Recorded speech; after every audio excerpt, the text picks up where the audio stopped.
and I'll press record.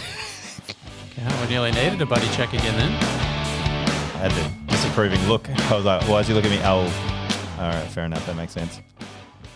Back with another athlete today, an ultra athlete per se. Indeed. Ultra is how uncomfortable are you going to be with the term ultra athlete, Fitzy? Pretty uncomfortable. Yeah.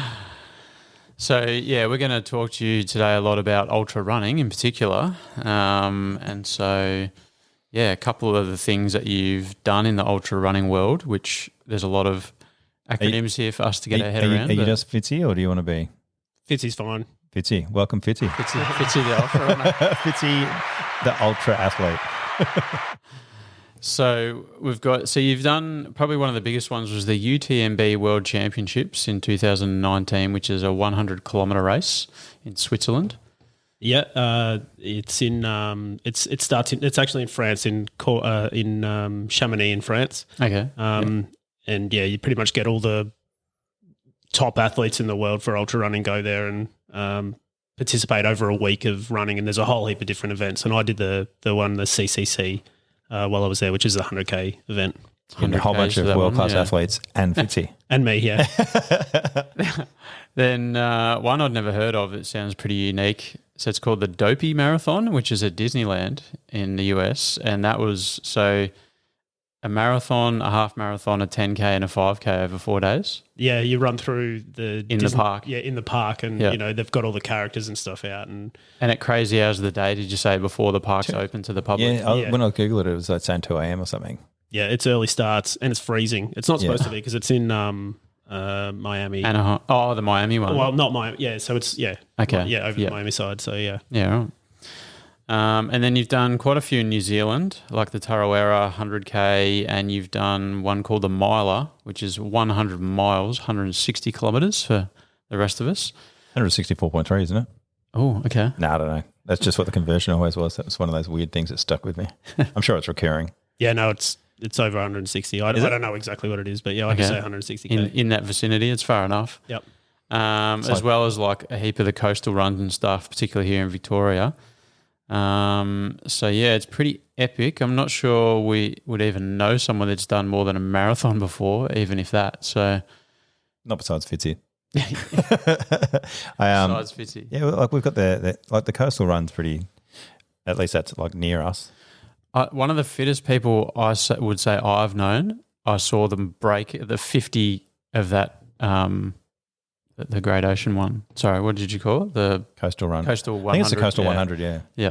Oh, no. You're talking, there's two. There's the Coastal 100, which is a new race, which is from Apollo Bay. And then there's Surf Coast Century, which starts at Anglesea and does a loop back around. I think that's the one you're talking about. Sorry, that's the one I'm thinking about. Yeah, and you can do just 50 Ks of that as an individual, and I've seen that be very, very challenging for people before. Yep. So how the hell, how do you get into running these ultra distances? And I'm assuming you didn't just start at 100K. Kind of did, kind of didn't. So I started on the road. Challenge was like, I'll see if I can do a marathon. So we started with like most people, you run on the road a little bit, and then let's go back to where, because you said that you weren't always a runner. You started off as a cyclist? Yeah, I was a cyclist through school. I grew up in Bendigo, and anyone that knows Bendigo and the Bendigo culture of cycling, I think there's more world champions come from Bendigo than anywhere else in the world. This is a good turnaround because we had Wed Nedley on yesterday, and he bagged out. His first hammer throw competition was in Bendigo, and he wasn't too rapt about it. Yeah. Well, Bendigo for me. So I grew up cycling and was never in Bendigo. I was never really much of a cyclist. I was always there to compete, and I could go okay. But were you doing road races, or were you doing, because you were saying velodrome, weren't you? Yeah, velodrome mainly is probably what I'm better at. I'm better at the shorter stuff, a bit more power based stuff, and so I was okay at it, but I was never at the levels that some of the guys that I was riding with were. How do you even get into velodrome? Like, because I get people cruise around on BMXs and stuff, and then they do mountain biking because it's just a general sort of progression where you get a bigger bike that goes down a curb.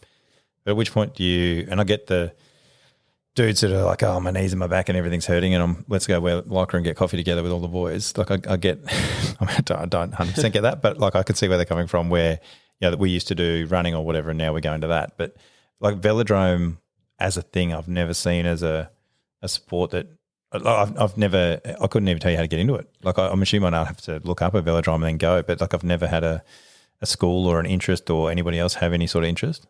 For me, it was I used to just ride a mountain bike around. I lived we lived out of town a little bit in Bendigo, and I used to just ride around all over the place. You know, I'd ride to school that was about 20k away, and instead of taking the bus, and so Mum was working with I think he was a chiropractor or something, and he'd been a cyclist for years, and he sort of said to Mum, "You should get your son into this," and so I went down to the velodrome one day. They put me on a bike, and you get on the thing. It's got no brakes. The pedals just keep going, and you sort of got around. And I was like, okay, I like this, and found that I was not great at it, but I was okay. It's sort of something to get into, and so that was sort of how it all started for me. And then it progressed. You start buying all the equipment and spending all your money on cycling gear, and yeah. Is it hard doing the velodrome stuff? Because it's funny when you see it, like it's real steep, isn't it? Some are. The Bendigo one isn't a really steep velodrome. It's you can ride around that very slowly and never sort of fall off or slip down the sides. But if you go into the ones in Melbourne, they're wooden tracks, and those you have to when you've been riding for a while, it's not confronting or anything, but if you were just going to go and learn on a velodrome and decide you were going to ride around one of those, very confronting, because you can virtually stand on the side and you can sort of reach out and you can almost touch the wall. It's that steep. And so you have to have a little bit of speed up, otherwise you're just going to slip down the wooden planks. It's like when you see those, like the Globe of Death and all that sort of stuff, where those dudes ride the motorbikes, they go around the outside. Sort of like, I wonder if they saw the velodrome and went, that would be cool actually if we did this on bikes. So it's a weird vibe, but I used to love watching it in the Olympics actually, because it was always interesting to see the pursuit and stuff like that. I thought the pursuit's an amazing event. Yeah, but absolutely amazing event. We've had some really good cyclists even in Geelong here. We had a guy, Lee Howard, who was a world champion the pursuit, and the guy's a freak. Like you used to watch that guy go around, and I still love going down and watching the cycling now. I'm in awe of those guys. They're really good. Do they have like events now at the velodrome that you could go and watch? Yeah. There's still events that they have down there at I can't think of the name of the stadium at the moment in town, but they pull all the seats away and bring out the boards, and they go for it. So Melbourne Cup on Wheels is a good event that they have every year. Oh, really? Yeah. What sort of crowds do they get to these things? It's not huge stadiums, but I mean, it's pretty cool. Like it's loud. Like if you're cycling, you can hear the crowd when something cool happens. And some of the guys, really rock those boards. They get around there so fast, and you don't realize how fast. And the way that it works, they have the Melbourne Cup on Wheels is it's not a scratch race, so not all the riders start at the same point. They have to qualify, and so they'll be off different marks around the track. And you'll have guys that'll be off scratch, and then you'll have guys that'll be off. I think it's about 250 meters around the track, and you'll have guys off 240 meters, and they'll race for 2,000 meters, which is obviously your 2K. And so you've got guys that are literally staring at the back of the front runners, and these guys over that course of that 2K will go around the track a whole time and then still beat them, and you just see them at the end, that last lap. They literally can put half a lap into some of the front runners in that last lap. They're so fast. It's really cool. That might be something it's pretty different. Go and get around. Yeah, that's and you referenced it, but they're basically a Fitzy. Yeah, it's just a big gear that you push at the start and then you flat out throughout your race. Yeah, pretty much. Yeah, and you get really into it when you're a cyclist. You before races you're going, what ratio am I going to ride? I'm going to have a 53 on the front and a 14 on the back, and so everyone's got their tools out and they're changing all their cogs and things, getting ready. You going, I'm going to get the best leg for this. Okay, so it's not every bike is pushing the same gear ratio. It's totally what you choose to maximise what the event is. Yeah, and you sort of go to your strengths. If you're someone that can spin really fast, you might go with a slightly lower gear. If you're someone that's just really strong, you'll put on the biggest thing you can get around. There used to be a guy that used to get around Bendigo who used to look like he was sort of just doing these really slow pedals, and man, he was doing like 70 plus Ks an hour going around the outside of people. He was super cool to watch. And then do you What sort of mind games are there on there? They're like, look at the size of the, look at the size of my ratios. But like, are you then seeing someone else going, oh, everyone else has gone smaller, I'm going to go larger on this one? Not so much. I think it sort of goes in waves. I haven't been in the bike game for quite a while now, and I was talking to someone only a few months ago, and he was telling me about the ratios and things that they're using now, and it's completely different to what the ratios were that I was running. So they've probably moved up or figured out that there's better ways to go with it. So my stuff's probably old school. Oh, I love the idea behind. Yeah, it's like when you used to have Formula One and stuff, where they'd have a different wing and they'd be like trying to hide it from other people and doing whatever. Oh, look what he's doing. So I was like, that'd be cool. Yeah, I wouldn't have thought there's many variables, but is each different velodrome, different angles and things like that? I mean, it's not like a big weather or wind affected event. Definitely, there's outdoor ones, isn't there? Yeah, definitely is. So Bendigo's outdoor. You've got Melbourne. There's you've got one in Northcote, which is an outdoor one. There's and they're all different banked, different sizes. Even the one in Geelong at the Geelong West Footy Oval there, that's a track. It's 450 metres around that. So, yeah, they're all different, and they've all got their little things that will help you. How big are the ones that we're watching in the Olympics? They're about 250 metres generally. I never thought they were that large. 450 metres is an actual athletics track. That's huge. Yeah, it's bigger than because you've got an athletics track around the outside of the oval and stuff as well. There was I did a ride to raise some money for some fellas on that one. A couple of Lee Howard, the fellas telling me about, he was going to the Olympics. Sorry, not the Olympics. The World Championships. Probably about 2006, I think it was. And so I came out with I'll ride 1,000 laps of the thing to raise some money for him, not really thinking about how far that is. That took me a long time, like the 450 Ks in the day just getting around that track, but it was cool. Like everyone came down from Geelong and was, jumping on their bikes and riding with me. And yeah, it was a lot of fun. Doing laps is harder sometimes than just being out on the road doing it. Full mind games. So you're just watching the thing tick over like, oh my God, I've got so far to go. Yeah. Passion fruit savvy. Nice. So I've just been waiting for a good time to be doing it, but I was actually interested for a change. Usually when people come on like Ned and I'm over their story real early on, I'll just crack a savvy early. So you sort of had some legs on you from cycling, although you said you're a bit of a sprinter. Had you done just sort of any general running, sort of short distance or fun runs and that sort of thing before you had a crack at a marathon? Well, not really. I sort of I found that I could run okay. I joined the army when I was 19, and before that, good song, good song. Yeah, so it just took me a little only bit. 19. Yeah, only 19. Yeah, and found that I could run okay when I joined the army, and that was short stuff. All you ever do is a 2.4K run as part of your BFA, and I found that I was okay at running then. So I didn't really take it much further than that whilst I was in the army. But yeah, when was it 2014? I don't know why. I sort of, with work that I've gotten at the moment, I found that I couldn't ride the bike as much anymore.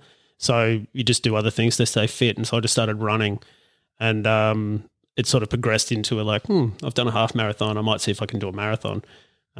So yeah, booked a ticket to the Gold Coast and went up there to run a marathon, and sort of, destination holiday, I suppose. And that sort of stayed. That's sort of a theme still. I like to run in different places. You said you'd done City Surf or something with the army, though, didn't you?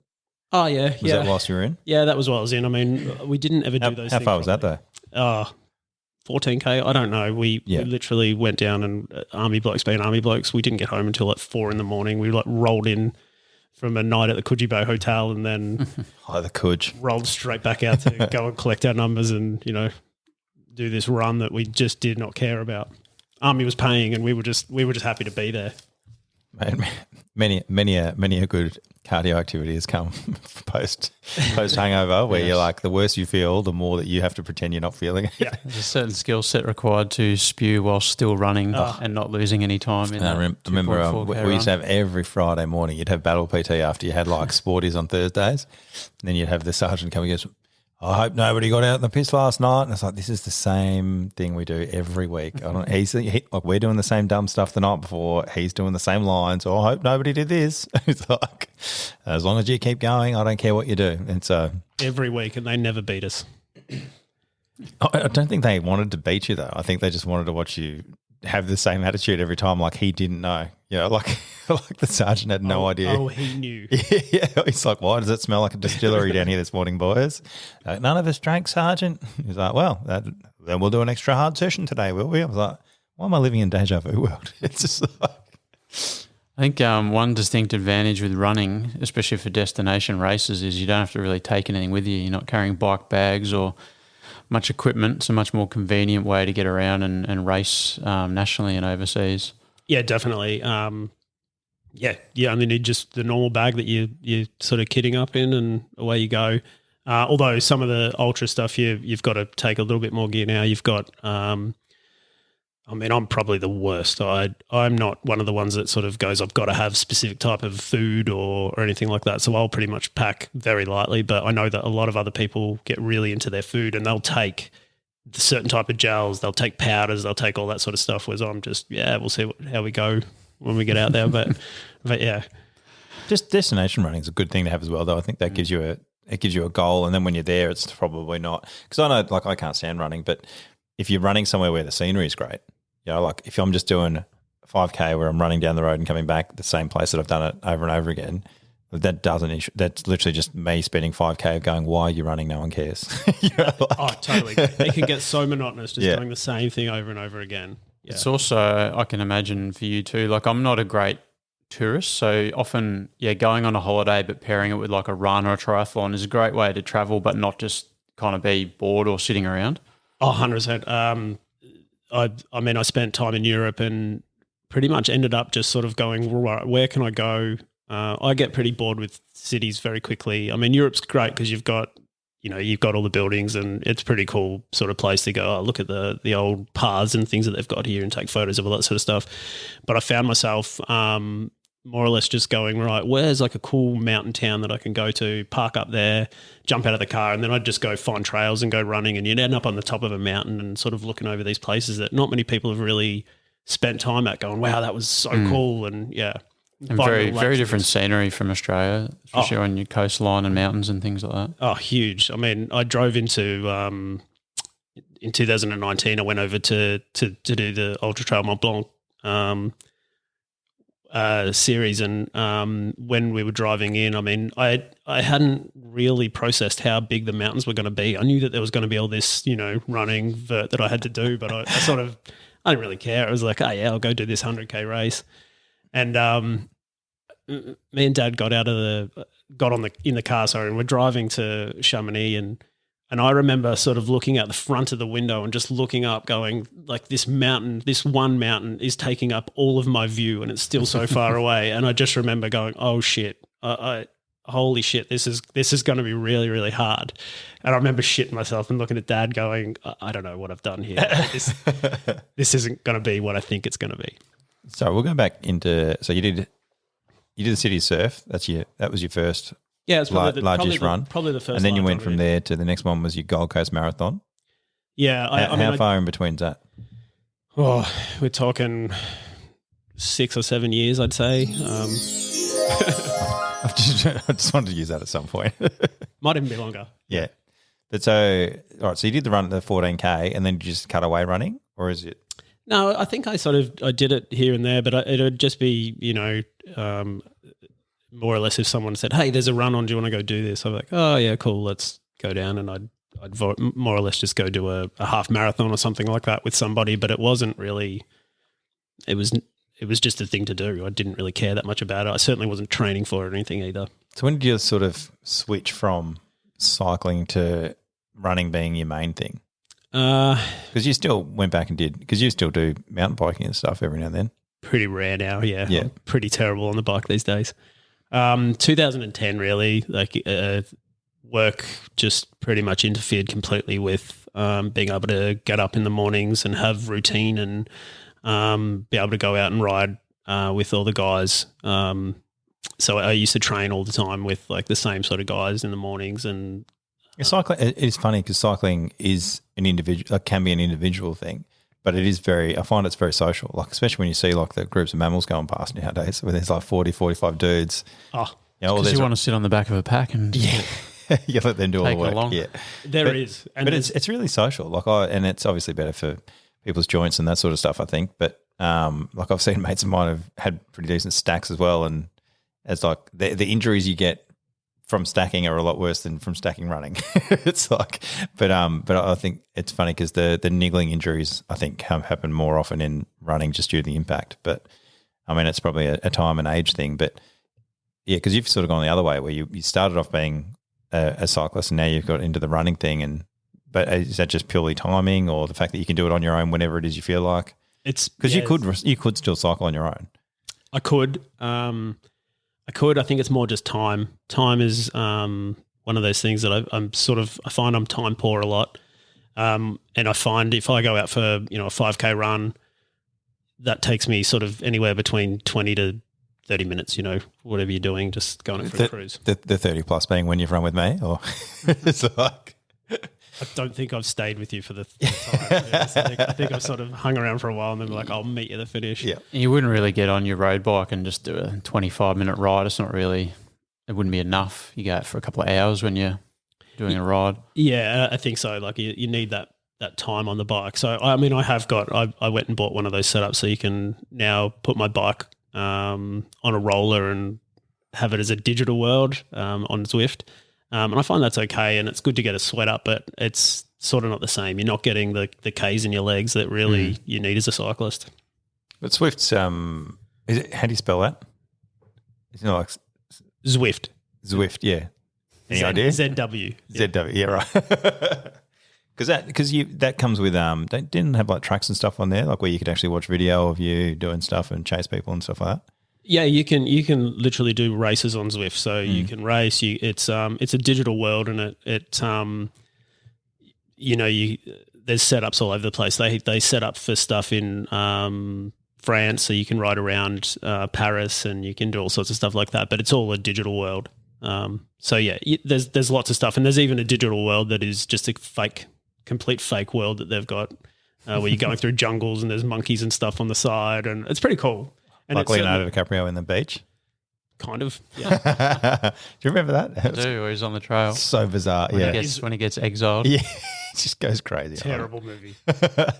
Good book. I like the book. Oh, is it? Yeah, it's a good story. But anyway. Yeah. So were you doing any real training for it, say, when you did Gold Coast, or was it more just having a crack when something came up back then? No, Gold Coast is probably one of the ones that I thought I was training for. I think I started doing some longer runs, and I ended up building up to, before I went there, I did a 35K run or something along the Ballerine Rail Trail. I don't know if you've ever been down there. It's cool, cool sort of run. Yeah, been on one wheel. Pretty fun. Yeah. Run along with the train beside you. It's actually a good run. And sort of did that, and didn't really care too much for time or anything. But was it your decision to go to Gold Coast, or did someone say, hey, we're going to go do this? No, my wife's. Oh, was it? Yeah. Yeah, she sort of is the person that does more of the, hey, what about this? Yeah. And suggests those things. And I was just wondering what made you decide to do a marathon in the first place, but it wasn't you. Yeah. I would have just chose one that was around here. I'm pretty easily led with where we're going to go and what we're going to do. So, yeah. Cool. So after the Gold Coast, how'd you go time-wise? The first one I completely blew up at about 30 Ks in and ended up with 3 hours 30. So I was happy enough with that. First marathon. Yeah, happy enough with that. But it really blew up. And to be honest, something that I haven't really revisited. I think it's one of my still better times for a marathon on the road. Yeah, okay. And so, I mean, a lot of people either stay there, they like doing halves or full marathons. They're a big challenge in itself. So you're saying you haven't really revisited just the marathon category? I've done a few, but it's always been, since then it's sort of been something that's been a bit more off to the side. We've sort of done them, but it's sort of social or whatever, and I've found that I enjoy running on the trails more than I do the road. Mm-hmm. And partly I think that's probably the impact of running on the road. I was going to say, after your first marathon, how old were you at your first marathon? 34. And then, so how was the days after that? Oh my God. So the first time, you could have put me in a wheelchair for a week and I would have been very snug in that wheelchair. Yeah, it was so hard to try and move up and down chairs. And I remember like now walking around the Gold Coast, we had medals and stuff on us. Like, we were so proud of ourselves for doing this marathon. We thought we were like, amazing for doing this marathon. And, mate, we had some of the boys do a Spartan Beast. It was 21K. Yeah. Zero prep work at all. I was like, righto, boys, how you going? And then it was hot. And then they didn't bring any camelbacks or anything, right? Because they were under the illusion that there was going to be water stations, which they said there was going to be. But then when they started running, they're like, where are these water stations? They're like, oh, it was too hard because this track ended up being a lot more steep and ridiculous than they thought it was going to be. Yeah, well, that's a heads up that you probably should have passed on. But they were like, they got down there the other day and one of these boys who should never have done 21K at all, he was cooked, mate. Like we were talking heat exhaustion. I'm trying to put ice on him. Didn't really know where he was. He was like, he didn't speak in words. He just kept giving me a thumbs up. I was like, oh, well, as long as he's giving us a thumbs up, he's doing all right, I guess. But he's still with us. And the thing is now, and I don't know if it's a similar thing to pregnancy, but he's like, oh, yeah, we should do one again.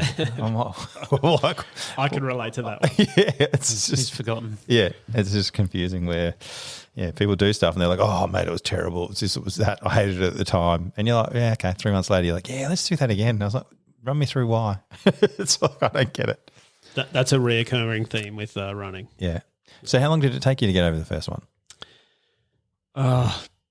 To be honest, I can't actually remember how long, but I just know that there was a lot of pain and I was definitely I'm never doing that again. Never doing that again. That was really, really hard. And then I think I'd signed up about a week later, I'd signed up for the Melbourne Marathon that was later that year. Yeah. So, yeah. So did you do that one? Yeah. Yeah. And how was did you change your training or anything? No, and I was a bit quicker at that one. I don't remember the time. I did blow up again, but I got a fair bit further through and I'd run faster for the sort of first part of it. So it was quicker. Don't remember the time for that one. And I was pretty happy with that sort of at the end, but still, still blew up. Mm. And then same issues for recovery?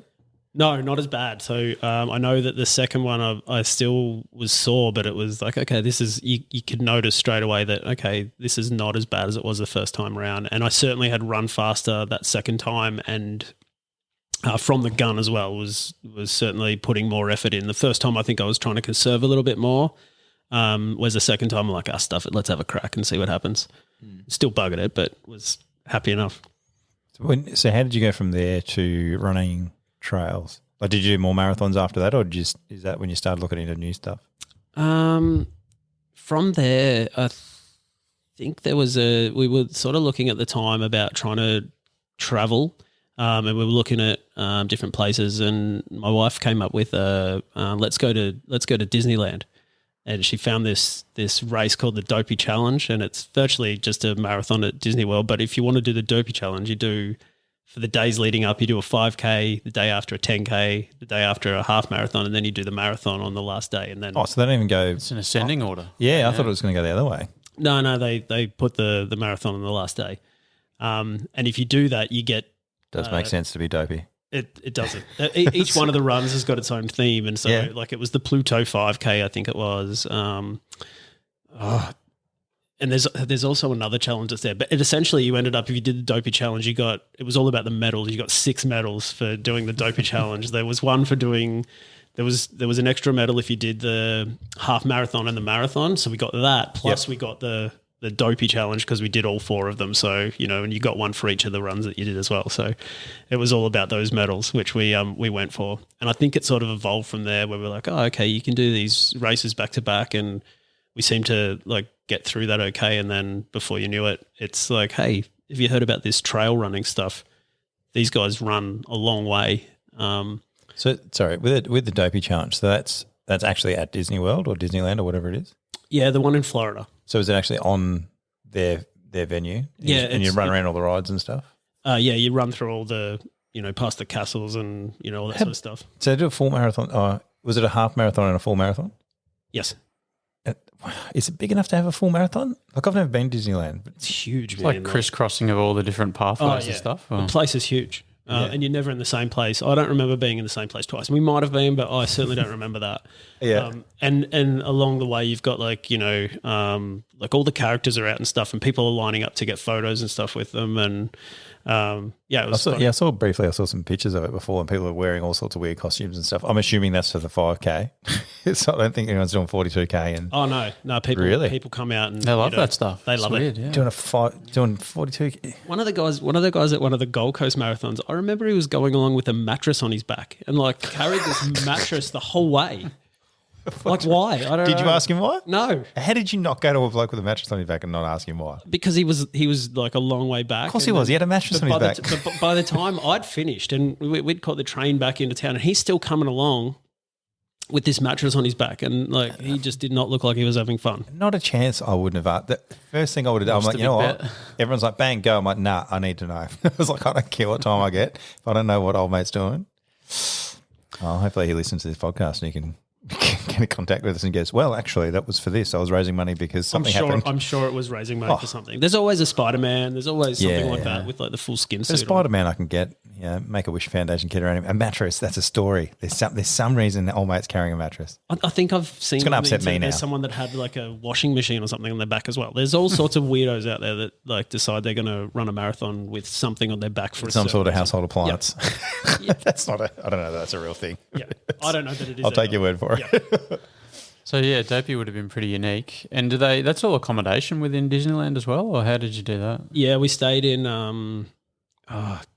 some weird setup. I don't know what it is. It was super expensive, and it's not my thing, to be honest. It was it reminded me of being in a school camp. You walk out and there's like a canteen in there with people lining up in America. Like, they love their cheese sauces and stuff. So everyone's up there like squirting, pumping cheese it out. Yeah. I think you can squeeze cheese out of a thing confuses me, but yeah. But they make that the biggest sort of event that they can to keep people captive there for the 4 days. They do. Mm. And the worst thing is we had, I didn't know, but we had these bracelets that allowed us to sort of go around the park, and we could have gone on all the rides. I did not go on one ride the whole time I was at Disney World. And I've got a mate at the moment that I work with that is just completely off me. Apparently. Oh, that's fair. That's completely fair. He goes back every year now, and all he talks about is Disney, and he loves it. As an adult? He loves it. Surely that's a foul. I reckon that this could be where you do your first running, mate. We might go to Disneyland for you. Oh man, 100%. Somebody pays me to go to Disneyland. I'll run you 4 races. Someone pays me to go to Disneyland. Done. I'll sell that right now. So did you go? How did you hear about the Dopey Challenge? Were you in America and doing stuff, or did you literally go to America to do the Dopey Challenge? No, we went to. That was one of the things that we were going to do. So it was literally. Oh, so you did other stuff there? Yeah, we did other stuff there. Yeah.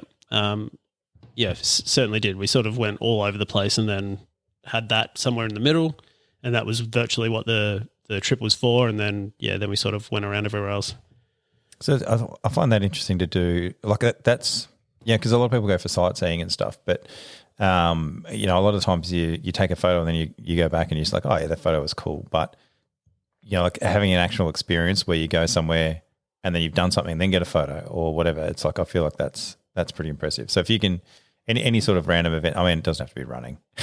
that's not my jam. But like I'd love to do Sturgis, where you ride a bike from, wherever it is, Chicago over to LA down Route 66. Super cool.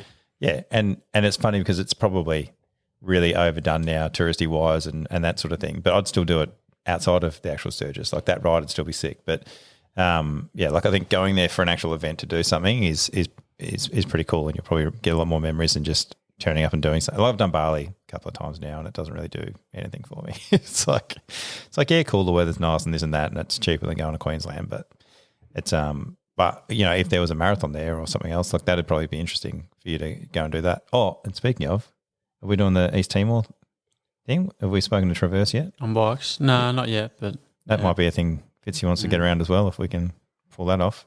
The Traverse boys are going around East Timor on scooters. On scooters? Yeah. What did he say? Was that 150s, 125s? 150s, yeah. Yeah. I mean, you might want to run it because it'll be the same pace anyway. Yeah, he basically runs like motorcycle tourism. Super, super hilly. There is it's brutal, man. Brutal You'd be running beside the bike trying to get it up. I don't think we would be. Like they're full on hills there. Yeah. But we might speak to you about Timor later. That'd be interesting. Yeah, cool. It'd actually be interesting to have Timor run a race or something like that. You've just reminded me, even when I went to Timor, I mean, I was really lucky in the army. So the army used to send me for, I was almost a professional sports person in the army. I had this ridiculous army career that, Love that you're an ultra athlete now that you don't want to wear that. But you're like, I'm a professional army. I would athlete. take the army one because it was just a massive piss take. But they used to send me for all sorts of events. They'd virtually pay for me to go to do all sorts of stuff. So I'd do triathlons and stuff with the army and all these things. And even when I went to Timor on a peacekeeping in 2004, I think I was there. They flew me into Dili to do her first lady's ever fun run in Dili. So I got flown in there on Black Hawk, did a 10K fun run, and then they flew us back out to Maliana where we were staying. You're the guy on the poster. Yeah, I had it. You're the one. I literally You found had your this edge. ridiculous time. Found the edge. Ridiculous. He actually is the only one that's ridden a jet ski as well. I have ridden the jet ski. Helicopter and a jet ski. You got to share this around. So you've already done a bit of travel, and then you strung those events together. Sorry, at the Dopey, you were name dropping before. Are we going to talk name drops at the we can. the Dopey Challenge? I don't know the guy's name though. That's the worst thing. You said Sam Wise. Yeah, that guy. The guy from the Lord of the Rings was one of the guys that we were walking with, and I was just talking to this random dude one of the mornings. And we're walking to the start. I don't remember which race it was. I think it might have been the half marathon. And I was talking to this guy, and there was something about him that was vaguely familiar, but I didn't sort of pick up on it. Anyway, he's sitting there chatting away, and he turns around and he's talking to me. While he turned around and talked to me, he fell over backwards into a bin that had been placed there, and, we had a bit of a laugh.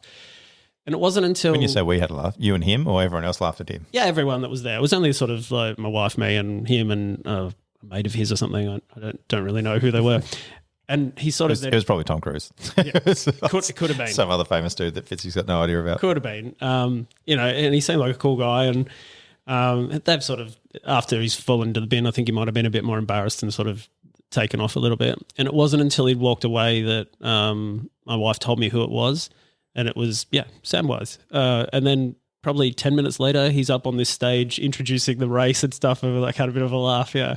How many people are there at 2 a.m. for this race? Oh, heaps. It was, every day. Like hundreds, thousands?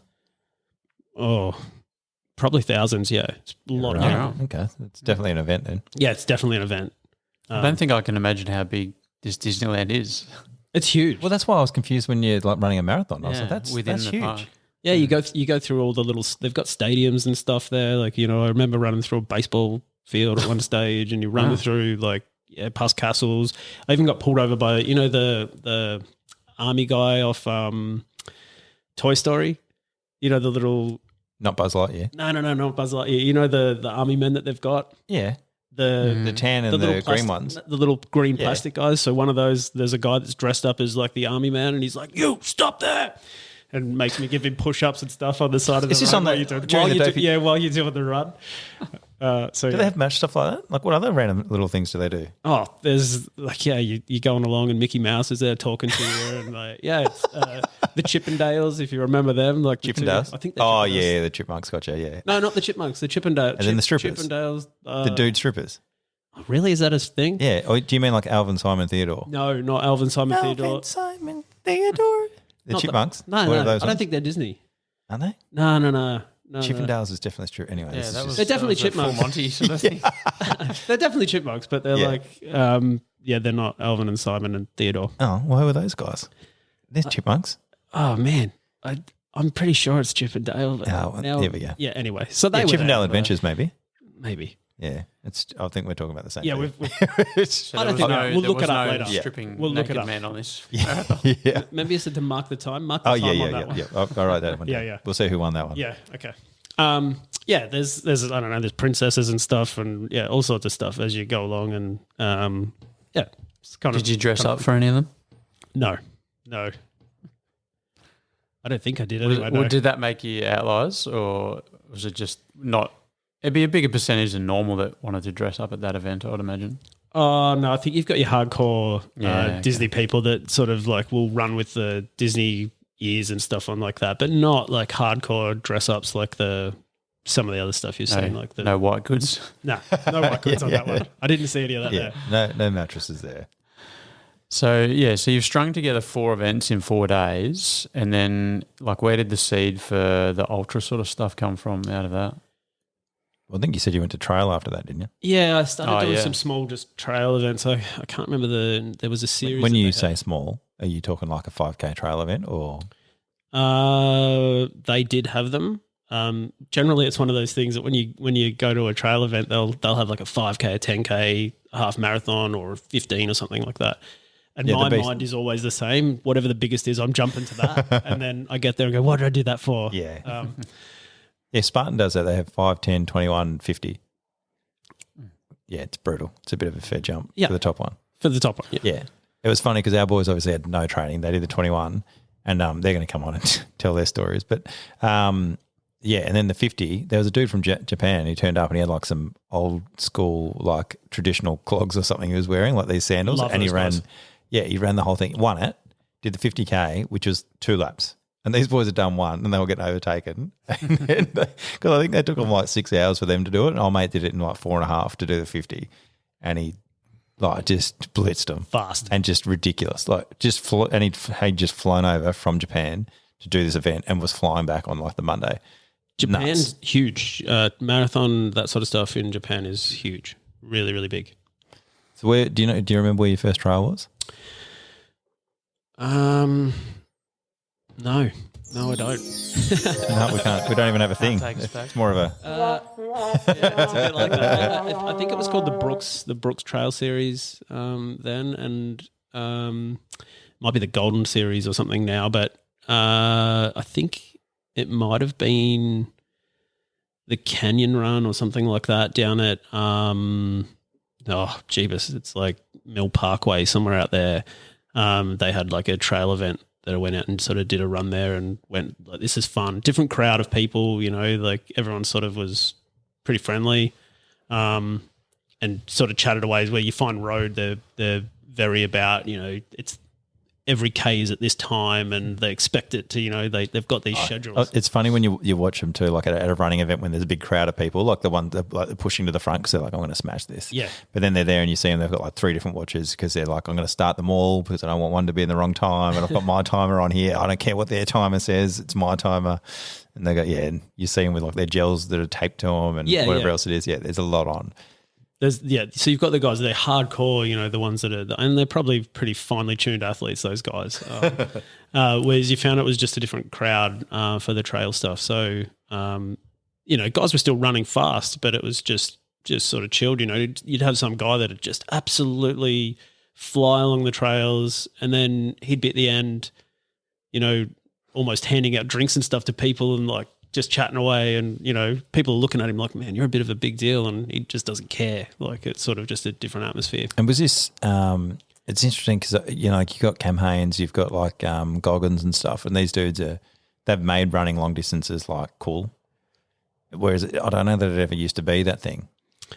You just weren't aware of them. No, but that's what I mean though. But that's what I mean. It's not cool because like if there's no influencers doing it, then it doesn't exist, to mainstream.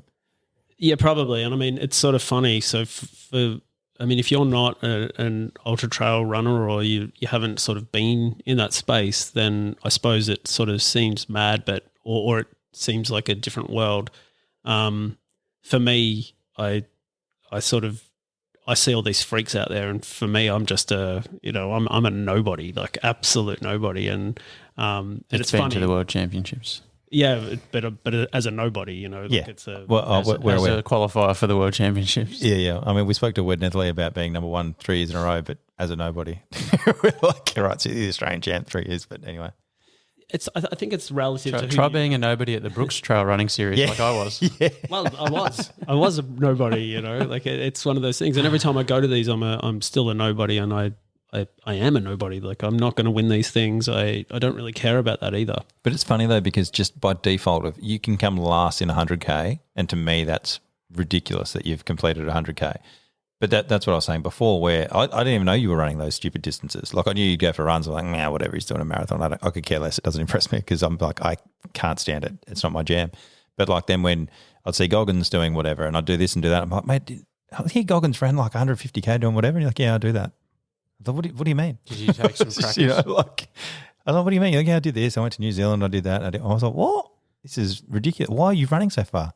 And it's just one of those things where I can't fathom running that far in my head. So it's just like, well, that's something I'll never be able to do. And it's like, well, sure, maybe if I could put my mind to it, I might be able to do it. But it's just so far out of the realm of something I run 5. The amount of noise going on in my head and a 5K run is like, I can guarantee you how loud that would be by the end of 100Ks. I still remember going for a run with you a few years ago. Yeah, that noise wasn't just in my head. Strapping a dog to you, and it was like, you can do this. Yeah, that noise wasn't just in my head. That was everybody that was near me could hear what was going on because I'm pretty sure I was actually saying it out loud. You got sledged when the three of us did a park run together. Someone like called out at you, abusing you for being slow or something. Yeah, that's fair. Yeah. Oh, that wasn't just me. No, it was targeted at you. I can't remember what, but it was a good sledge. Yeah. There's a term. Yeah, see, that's why I don't do things. I get bullied. There's a term in endurance events. So you're saying that you're, just a competitor and you're never going to win. So the term finisher. How do you feel about that in endurance events? Are you there to finish, or do you still want to compete and do well? Yeah, I want to compete and do well, but it's not. I don't care about anybody else. I'm super impressed with everybody else as well. So if someone finishes, I don't care what their time is. I don't really look at it, and I think that's what's so cool about trail running. I'm competing against myself. I want to do well. I'll always say that I don't have a time in my head. I've got a time in my head that I want to finish something in, definitely. Yeah. And I might not let that out. But yeah, I know what I want to finish, whatever the run is in, and I'll be out there to compete as best as I can. And I definitely want to finish. Yeah. Yeah. There's nothing worse than pulling out of a race. And it could be for injury. And I've had a couple of injuries where I haven't finished races, and it's such a downer for so long too. You like really brings you down. When you've got an event like that, so you start off, obviously, you're like, I want to set a PB. Like anytime you go out, you want to do your best. But how many times along the way do you go, does that change? Just go, I just want to finish. Like, is that injury based? Is it, because that's a long time too. Like, how long does a 100K take? Oh, can be anything. It can be, for me, it could be anywhere from sort of 13 hours to 24 hours, depending on what the run is, where it is. It's not comparable. I'm doing a week, so the fact that you're getting this done in a day still impresses me. Yeah, yeah, but it's because it's funny because I know that I'd start off and I'd be like, yeah, no, because I've done stuff before where I literally run 5K, and like I've probably got as much going on in my head as you do for 13 hours in a 5K, because also that takes me 2 hours to do 5K, so it's a long time. But like I'll run, and then within the first 50 meters, my knees are annoying me. Then this is happening, whatever else it is. And it's, it goes from just going, I'm going to try and set a PB today at a 5K to just do 2K. And then when I get to 2K, I'm like, just do another 500 meters. It's like my goals change as I go along. But then there's other days you just feel good. But I'm just wondering, because you'd have to, every 100K, surely there's an injury. Oh, you've pretty much nailed it. It doesn't change just because it's 100K. There's no real difference between your 5K and your 100K as far as what your body decides it's going to do on the day. There is days where you go for a run and everything's fine. You don't have any problems with your stomach. You don't have niggly injuries. And then you've got other days where it just doesn't matter what you do. You can start the race and your stomach's like, no, I hate you today. Nothing's agreeing with you. This is chafing me. Like chafe I didn't even know about till I started doing trail runs, by the way. Like chafe is a thing. I got chafed in the army. Oh, that was because we had terrible clothing though. Remember, speaking to my old man, he was like, make sure you wear a singlet under your cams. I'm like, Dad, it's the tropics. What do you want about? And then like we did a pack march or whatever, and just I lost both my nipples basically. Like the pack just, see you later. So many times. Yeah, they're overrated on dudes anyway. Oh my God. I think there's a picture of my first marathon actually coming across the finish line, and I've got blood. There's white space on my thing, and there's blood across my chest, and it's from, definitely no nipples. And I didn't even realise at the time until about 5 minutes afterwards, when you're like sort of, oh my God, I can't move. Yeah. So what do you like? How have you ever had a 100K race that you've done where you've actually felt good the whole way? Probably one. Probably only one race where I kind of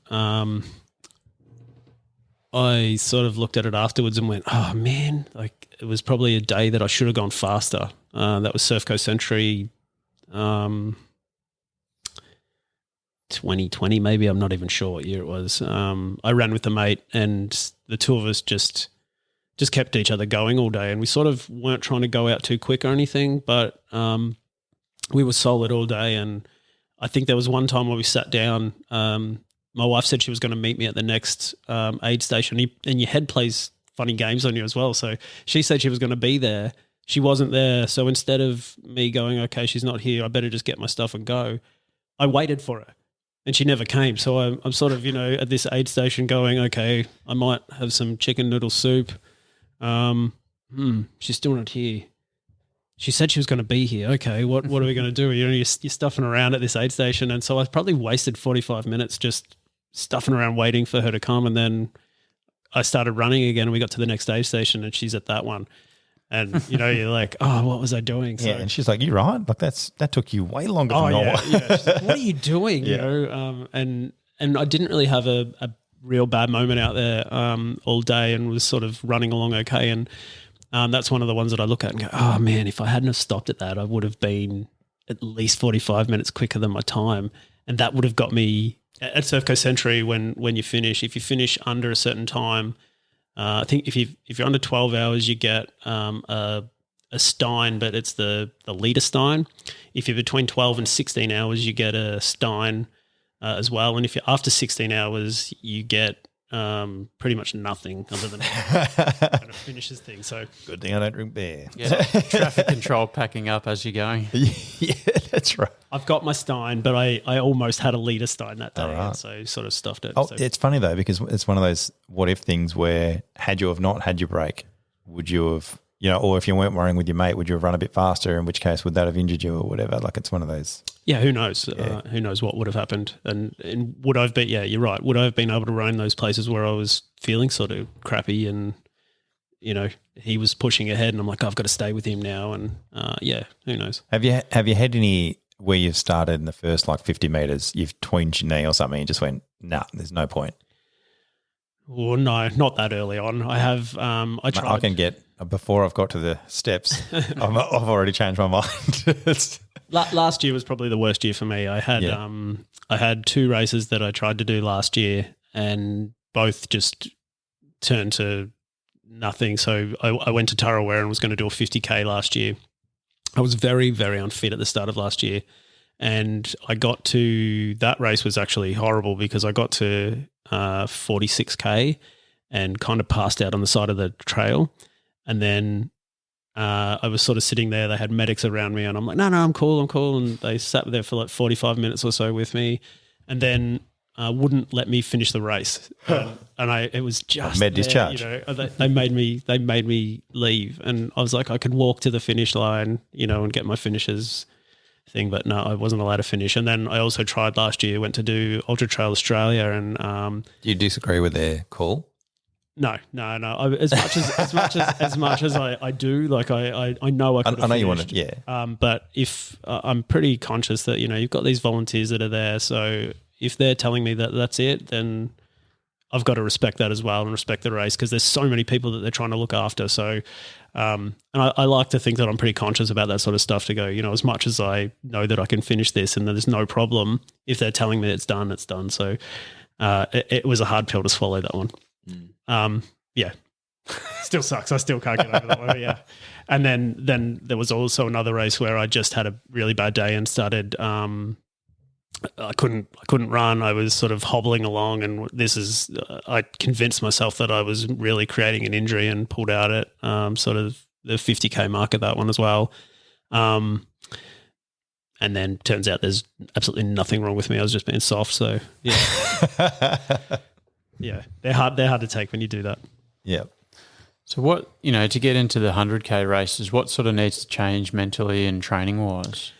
Well, for me, I didn't change anything. I sort of signed up for this thing. I went, oh, okay, I'll go do 100K, and hadn't thought about it at all until I was literally at the start line for the first time at Tarawera.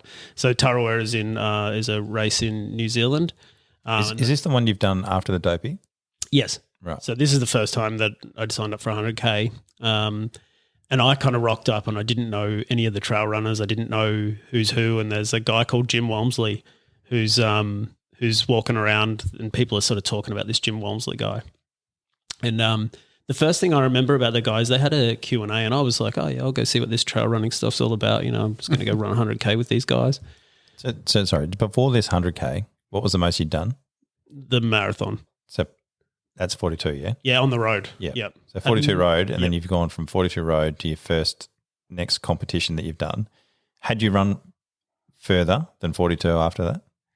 So you just went from 42 to 100 off on the trail? Yep. Yeah, no, story checks out. Yeah. Yeah, cool. Sorry, go ahead. Yeah, so, you know, I had no idea what I was in for on this run. I had no idea. I'd never even run with a pack on before. So, like, you know, you get these trail packs that you've got your water bladders are in the front. They're like having like boobs that sort of shake around on you. So I hadn't even run in the thing before I got there. I've been running with boobs for a long time, mate. I know how you feel. Yeah.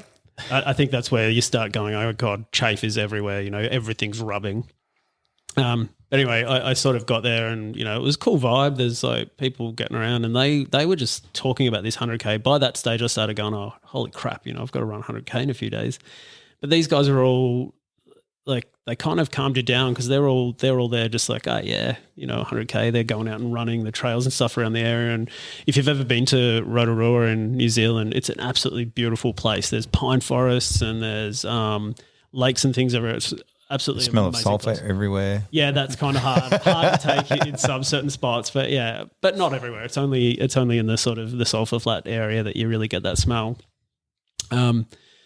So yeah, like we were sitting there listening to this guy. They're doing a Q&A and they've got these guys up the front and they're chatting about, you know, running, and they're talking about this 100K course.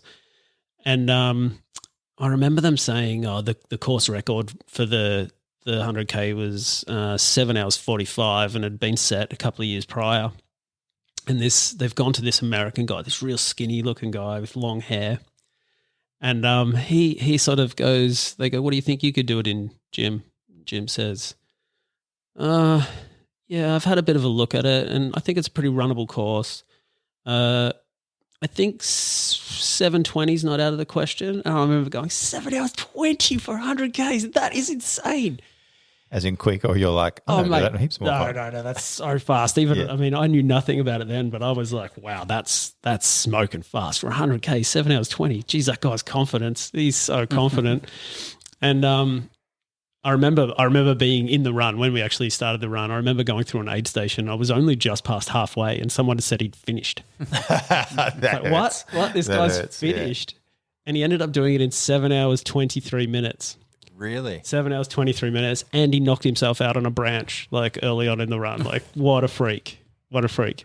I love it when people make a call like that and then just back it up. Mate, and now he's like, you know, he is the Mr. Ultra, mate. He's ridiculous. He's so fast. But yeah, I still remember that and just was like so impressed by this guy, and it's been cool to be able to watch him sort of over the years go and just become this absolute legend of the sport. But yeah. We'll have a time out. We'll come back and we'll talk about your next trail run after that, if you're happy with that. Yeah. Cool. We'll be back. Righto.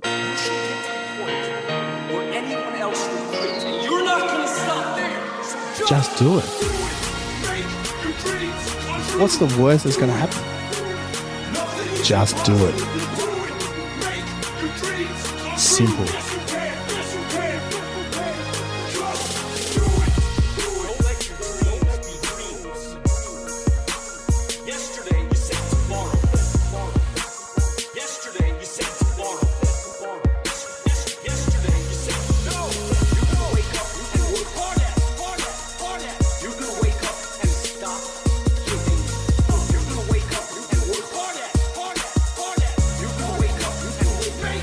Dreams come true.